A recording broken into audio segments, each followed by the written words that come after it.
안녕하세요. 정신 나간 아버님 때문에 돌기 직전인 30대 여자입니다. 아무리 그래도 그렇지 어떻게 지 시아버지더러 정신이 나갔다고 하냐, 너야말로 정신이 나간 것 같다 하시는 분들도 계시겠지만 제 사연을 들어보시면 다들 제가 왜 이렇게 극단적으로 이야기를 하는지 이해를 하실 거예요. 나이를 먹었으면 나이값을 하라는 말이 왜 있는지 제가 정말 저희 아버님을 보고선 뼈저리게 깨달았다니까요.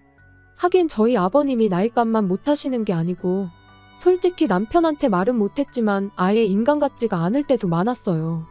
아무튼 이런 이야기를 혼자만 알고 있자니 기가 막히고, 그렇다고 지인들한테 하자니 제 얼굴에 침 뱉기 같기도 하고, 그래서 이렇게 사연을 보내니 들어보시고 한번 판단 좀 해주세요. 혹시 제가 너무하다 싶으시면 질책해 주셔도 좋고요. 일단 남편하고 저는 지인의 소개로 만났어요. 딱히 연애에는 관심이 없어서 직장과 집만 오가던 저를 안타깝게 여긴 지인이 한번 만나보기나 하라며 만들어준 자리였지요. 거절하기도 뭐하고 조금 궁금한 마음도 있다 보니 못 이긴 척 나간 자리였는데 웬걸요. 남편이랑 처음부터 대화가 너무 잘 통하는 거예요.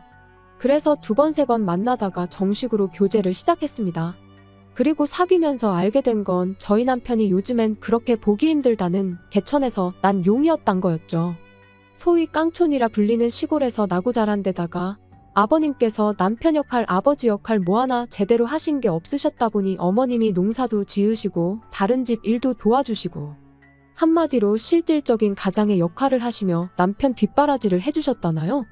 그리고 그런 상황을 일찍이 깨달은 남편은 죽어라 공부해서 소위 사람들이 말하는 출세를 한 거였고요. 누가 그러대요. 개천에서 난 용하고 결혼하면 개천으로 빨려 들어간다고. 그리고 아닌 게 아니라 제가 결혼한다는 이야기를 꺼냈을 때 주변에서들 얼마나 말렸는지 몰라요. 결혼은 연애하고 달라서 남편감 하나만 보면 안 된다고. 부모님 노후도 생각해야 하고 재산도 봐야 하고 결혼은 현실이라면서 말이죠. 그리고 저도 그 말이 아주 틀린 말이라곤 생각지 않습니다. 하지만 그렇다고 조건만 따지느라 사랑하는 사람을 놓칠 수는 없는 노릇이잖아요. 그래서 여러 사람의 만류에도 불구하고 결국 저희는 부부의 연을 맺었네요. 그런데 실은 제가 사람들에게 말하지 않은 이유가 하나 더 있는데, 제가 결혼을 결심하게 된 이유에는 저희 어머님도 있었습니다. 남편에게 프로포즈를 받고 얼마 지나지 않아 처음 시댁에 인사를 드리러 가던 날이었어요. 전날 남편하고 같이 사둔 어머님 아버님 선물을 챙겨서는 이른 아침부터 4시간을 달려내려갔는데 제가 너무 긴장을 했었는지 안 하던 참을미를 다하고 정말이지 컨디션이 말이 아니었거든요. 그리고 그런 저를 보신 어머님께선 서울 아가씨가 여기까지 오느라 고생이 많았다며 계속해서 이거 먹어라 저거 먹어라 권하시기만 하실 뿐 부엌 근처에는 아예 얼씬도 못하게 하셨습니다. 그뿐인가요? 제가 가져간 선물들을 보시고는 고맙다 잘 먹겠다. 솔직히 그렇게 비싼 것들도 아니었는데 어찌나 좋아해 주시던지 나중엔 제가 다 민망할 지경이었죠. 그리고 이후로도 정말 생일상 같은 점심상도 차려주시고 서울에 올라올 땐 저희 부모님 가져다 드리라며 말린 나물을 비롯해서 이것저것 한 보따리 챙겨주셨으니 이런 어머님 밑에서 자란 남편이라면 더더욱 확신을 가져도 되겠다 싶더라고요. 그래서 그때 정말 확실히 결혼을 결심했네요. 하지만 하늘도 무심하시지. 저희가 식을 올리고 얼마 지나지 않았을 때였어요. 평소처럼 회사에 출근해 일을 하고 있는데 남편에게서 전화가 오대요. 참고로 저희는 평소에 특히나 서로 일하는 시간에는 자주 연락을 주고받는 타입이 아니에요. 그렇다 보니 남편이라고 핸드폰에 뜬 순간 본능적으로 무슨 일이 생겼나 싶었습니다. 그리고 아니나 다를까 전화를 받으니 남편이 다급한 목소리로 지금 어머님이 병원에 계시다며 내려가 봐야 할 것 같다는 거예요. 그래서 저도 일단 회사에 반차를 내고 불이 나게 어머님이 계시다는 병원으로 향했지요. 그리고 그렇게 도착한 병원에서 보게 된 어머님의 상태는 제가 예상한 것보다 훨씬 안 좋았습니다. 의사도 저희 부부에게 마음의 준비를 하란 식으로 얘기를 했을 정도였으니까요. 그런데 그런 와중에 저희 부부를 더 힘들게 한 건 아버님이 보이신 태도였어요. 어머님이 그렇게 누워 계신데 무슨 생각이신 건지 어디서 아이스커피는 사오셔가지고 그걸 쪽쪽 빨아드시면서 전화로 합의금은 얼마나 받을 수 있을지 여기저기 물어보고 계셨거든요. 아무리 남녀간에 정없이 자식 때문에 살았다고 해도 같이 산 세월이 있는데 어떻게 저럴 수가 있나 싶은 게 솔직히 사람 같지도 않대요. 참고로 남편에게 듣기론 아버님이 도박 문제, 여자 문제로 그렇게 일평생 어머님 속을 썩이셨는데 그럼에도 불구하고 어머님이 끝끝내 이혼을 안 하신 건 어머님이 아버님을 버리면 아버님이 그 길로 저희 남편한테 가서 행패를 부릴 게 불보듯 뻔하다고 그래서 안 하신 거라고요.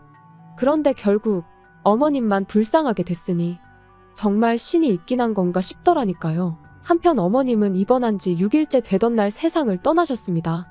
그리고 황당하게도 아버님께선 당연하단 듯이 저희 집에서 지내시겠다며 고집을 부리기 시작하셨죠. 네 엄마도 없는데 내가 그 시골에서 혼자 어떻게 지내냐면서요. 그런데 문제는 그 무렵 저도 남편도 말 그대로 힘이 없었어요. 그런 아버님하고 옥신각신 실랑이를 할 여유도 없었고요. 그래서 마음대로 하시라고 했습니다.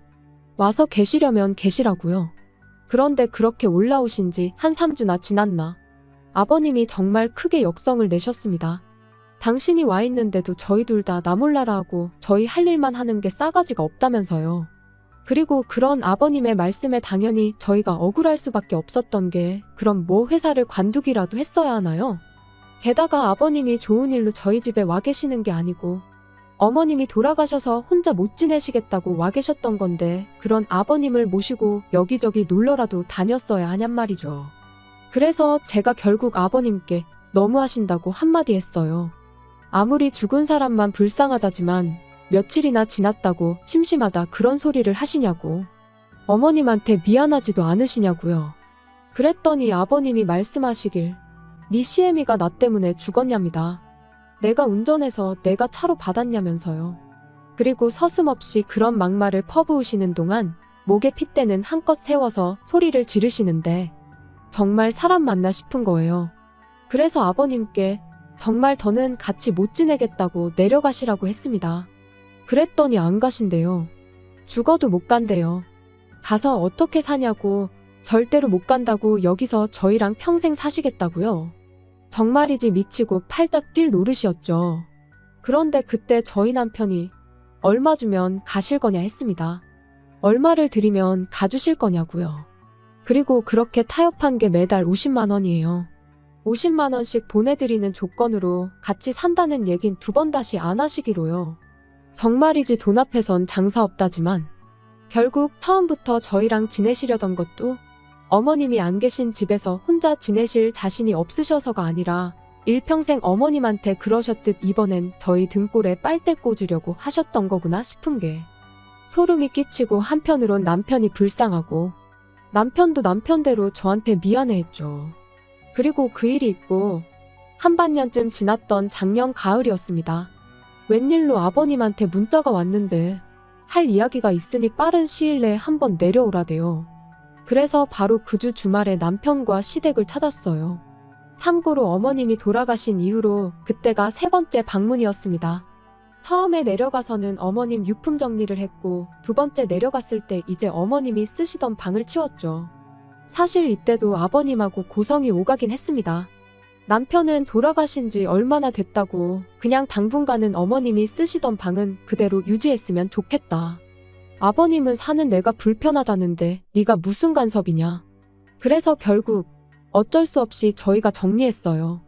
만약에 저희가 끝까지 안 한다고 버텼으면 저희 몰래 사람을 불러서 치우고도 남으실 분이셨으니까요. 그리고 그때 이후로 저희는 그래도 어머님이 사시던 집이니 종종 내려가서 살피고 싶었는데 아버님이 어찌나 못 오게 하시던지 그래서 이번에 내려오라고 하신 게 더더욱 무슨 일 때문인지 가늠이 되질 않았네요. 그런데 그렇게 도착한 시댁에서 저희는 생각지도 못한 상황을 보게 되었습니다. 집엔 아버님만 계신 게 아니었거든요. 웬 중년의 여성분도 같이 계셨죠.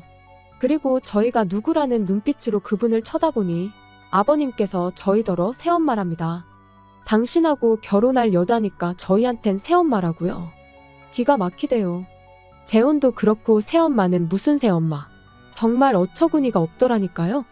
그리고 몇 분이나 지났나 남편이 한숨을 푹 내쉬더니 어머니 돌아가신 지 얼마나 됐다고 재혼이냐며 아버님한테 물었습니다. 창피하지도 않으시냐고요.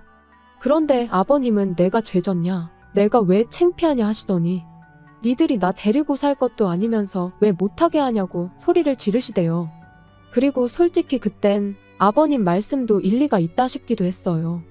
진짜로 저희가 모시고 살 것도 아니고 옛말에 10명의 자식이 악처보다 못하다잖아요. 그래서 결국 재혼을 하고 말고는 아버님 결정에 따르기로 했습니다. 다만 호칭은 여사님으로 새어머니니 뭐니 그런 건 못한다고 했죠. 그랬더니 아버님도 더는 별 말씀 안 하시대요. 그리고 정확히 한 달 뒤 아버님은 여사님과 살림을 차리셨습니다. 혼인신고도 하셨고요. 솔직히 혼인신고까지 하신 걸 알고 나서는 정말 말이 안 나왔어요. 그 나이에 그냥 사시면 되지 뭐 한다고 혼인신고까지 하셨나 싶기도 하고 여러 가지로 이해할 수도 이해하고 싶지도 않았죠. 남편도 미쳤다고 노망이 난 게 분명하다며 분을 삭히지 못했고요. 그런데 얼마 안 가 왜 그렇게 혼인신고를 서두르셨는지 이유를 알게 되었습니다. 한 달쯤 지났을까 아버님께서 저한테 연락을 해오셨어요. 참고로 이 무렵엔 아버님한테 오는 연락을 무시하진 않았지만 저희가 먼저 하는 법은 없었습니다. 말 그대로 무소식이 희소식이다 생각하고 산 거죠. 그리고 아버님도 당신이 용건이 있을 때나 연락을 해오셨지 저희에 대해 뭐 궁금해하시고 그런 건 없으셨어요. 아무튼 연락이 왔는데 하시는 말씀이 제 신우가 결혼을 한다나요? 그런데 저희 남편은 외동이란 말이죠. 그래서 무슨 말씀이시냐 물으니까 이렇게 말귀를 못 알아듣는다며 타박을 하시는데 그제서야 아버님과 재혼한 여사님한테 딸이 하나 있다는 게 생각났습니다. 저보다 4살 어린 아가씨였죠. 신우라는 호칭이 거북스러웠지만 아버님하고 통화가 길어지는 것도 원치 않았기에 아 그러냐고 축하한다고 전해주세요 했습니다. 그랬더니 아버님께선 저더러 직접 하라며 그래서 말인데 돌아오는 주말에 상견례가 잡혔으니 남편하고 내려오래요. 그래도 번듯한 직장 다니는 저희가 나가야 우리 쪽 어깨에 힘이 좀 들어갈 것 같다면서요. 그리고 그날 밤 퇴근한 남편에게 아버님이 하셨던 이야기를 전하니 남편이 답답한지 자기 가슴을 내리치면서 진짜 미쳐도 곱게 미쳐야 하는 거 아니냐고 자기 아버지인데도 불구하고 아주 신랄하게 욕을 하대요. 그리고 저도 오죽하면 저러겠나 싶어서 같이 호응만 했지 말리진 않았어요. 솔직히 가야 하나 말아야 하나 고민이 많았습니다. 왜 우리가 생판 남이나 다름없는 모녀 길을 살려주려고 그 먼 곳까지 가야 하나 싶었고 아버님이 너무 미워서 가기 싫은 것도 있었죠. 그런데 어째서인지 남편이 가자더라고요. 가서 그 아가씨랑 결혼할 남자한테 적어도 자기 아버지가 어떤 사람인지 말이나 해줘야겠다면서 말이에요. 그리고 저는 엄밀히 따지면 그 아가씨는 죄가 없지 않나 싶어서 저희 남편의 생각이 썩 마음에 들진 않았습니다. 하지만 또 한편으론 제가 무슨 선생님도 아니고 남편한테 옳고 그름을 논할 상황인가 싶대요. 솔직히 아버님이 일을 이 지경으로 만들었다 싶은 생각도 들었고요. 그리고 그렇게 돌아온 주말 아버님이 말씀해주신 식당을 찾았는데 저희를 뒤따라 들어온 차에서 아버님이랑 두 모녀가 내리대요. 그리고 그걸 본 저희 남편이 저 차는 누구 차지 그러는데 제 기억에도 아버님은 물론이고 그 여사님도 차가 없었단 말이죠. 그래서 제가 먼저 아버님께 다가가 인사를 드렸습니다. 그리곤 차는 누구 차냐 물었더니 여사님 딸이란 아가씨가 입을 삐죽이더니 아빠가 사준 거래요. 저희 아버님을 말하는 거였죠. 그리고 순간 합의금이 떠올랐습니다. 어머님의 사고로 받은 합의금이 대략 5천 정도로 알고 있는데 저는 물론이고 남편도 그 돈은 아예 생각을 안 하고 있었어요. 왜냐하면 솔직히 저희 둘 다 아버님한테 감정이 좋진 않았지만 아버님이 노후 준비는 전혀 안 되어 계신 걸 알고 있었기에 그 돈은 아버님이 노후에 쓰셔야 한다고 생각했거든요. 그런데 그 돈으로 차를 사주신 게 분명했습니다. 그래서 남편에게 살짝 이야기를 해주니 남편이 그새 아버님께 가서는 진짜냐고 따졌고 아버님은 아버님대로 내 돈으로 내가 사줬는데 네가 왜 난리냐는 식이셨지요.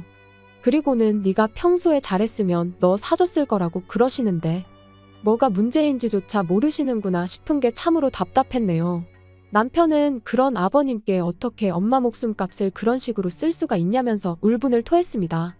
하지만 아버님은 오히려 기가 막힌다는 표정으로 돈이 그냥 돈이지 쓸데없이 무슨 의미부여를 하냐면서 대충 넘기시더라고요. 그리고는 남들이 본다며 그만하라고 남편에게 짜증을 내시더니 먼저 식당 안으로 들어가셨어요. 그리고 그렇게 상견례 자리에 참석을 했는데 솔직히 저희랑 상관도 없는 이야기다 보니 무슨 이야기를 주고받든 말든 신경도 안 쓰고 있었습니다. 그쪽에서도 어느 정도 상황은 아는지 저희한테 딱히 말을 건다거나 그런 건 없었고요. 그런데 결혼 비용 이야기가 나오니까 아버님이 한 5천 정도는 해줄 수 있다는 식으로 말씀을 하시대요. 그리고 저는 속으로 돈이 이제 진짜 없으실 텐데 싶었지만 제가 나설 자리는 아니니 별말은 안 하고 있었거든요. 그런데 그때 저희 남편이 아버님더러 돈이 있어요? 하고 대놓고 묻는 거예요. 그리고 아버님은 순간 당황하신 듯 돈이 있지 왜 없냐 하시며 웃으셨는데 그 웃음이 어찌나 어색하던지 오히려 아버님이 거짓말을 하고 계시다는 걸 증명하는 듯 했죠. 그리고 그런 아버님의 반응에 남편은 다시 한번 돈이 어디서 났냐고 돈이 있을 리가 없다. 그러니까 이제 남자 쪽에서도 분위기가 이상하다 싶었는지 정말 해주실 수 있는 거냐 다시 묻대요. 그러니까 아버님이 걱정 말라고 집을 팔아서라도 해줄 거랍니다. 황당했죠. 집이 남편 명의로 되어 있는데 그걸 아버님이 무슨 수로 파신다는 건가 싶어서요. 그리고 아니나 다를까 남편도 내 집인데 그걸 아버지가 무슨 수로 파신다는 건지 모르겠지만 한번 대주껏 팔아보시라고 그러더니 우리 먼저 일어나겠다며 제 손을 잡아 끌더라고요. 그리고 그날 저녁 아버님한테 전화가 와서는 말 그대로 난리가 났어요. 저희 때문에 결혼 깨지게 생겼다고 어떡할 거냐고요. 그러면서 저희더러 책임지라는데 기가 막혔죠. 그리고 그때 남편이 저조차 생각지도 못한 이야기를 꺼냈습니다. 아버지 말씀대로 집을 팔아야겠다나요? 그리고 그런 남편의 말에 아버님 목소리에서도 순식간에 화색이 도는 듯 했습니다만 남편이 바로 덧붙이기를 그러니까 집 좀 비우시래요. 집 팔 거니까 여사님이랑 나가시란 거였죠. 그리고 그때부턴 아버님이 스피커폰이셨는지 여사님까지 소리를 지르고 말 그대로 엉망진창이 따로 없었어요. 우리더러 길거리로 나앉으라는 거냐면서 절대로 안 된다고 못 나간다고. 그러더니 아버님한테도 사기 결혼이네 어쩌네 뭐 둘이 싸웠다 저희한테 욕을 했다. 정신이 하나도 없더라니까요. 하지만 결론은 집은 팔았고 이렇게 표현하기 그렇지만 아버님하고 여사님도 내보냈습니다. 정확히 말하면 안 나가려고 버티는 두 사람이 여행을 간 걸 알게 되면서 그 사이에 집 팔고 두 사람 짐은 그 딸이라는 사람한테 보내버렸죠. 그랬더니 저희 집으로 아버님이 쫓아오셨는데 끝까지 안 나가고 경찰 불렀더니 아버님도 포기하셨는지 그냥 가시대요. 그런데 아버님 성격에 또 언제 무슨 짓을 하실지 모르기에 저희도 이사를 하는 쪽으로 지금 결정을 내린 상황이에요. 그리고 뭐 그때 보니까 벌써부터 아빠니 딸이니 하고 잘 지내시던데요 뭐. 저희 남편은 그냥 아버님 일이라면 이제 치가 떨려서 돌아가셨다고 해도 아무렇지도 않을 것 같답니다. 그리고 저는 뭐 남편이 그렇다는데 굳이 나서고 싶은 생각도 없어요. 다 큰 성인인데 알아서 하겠죠 뭐. 괜히 어설프게 나서서 제 팔자 제가 꼬고 싶은 생각은 요만큼도 없으니까 앞으로도 그냥 남편이 하자는 대로 하는 게 베스트일 것 같네요.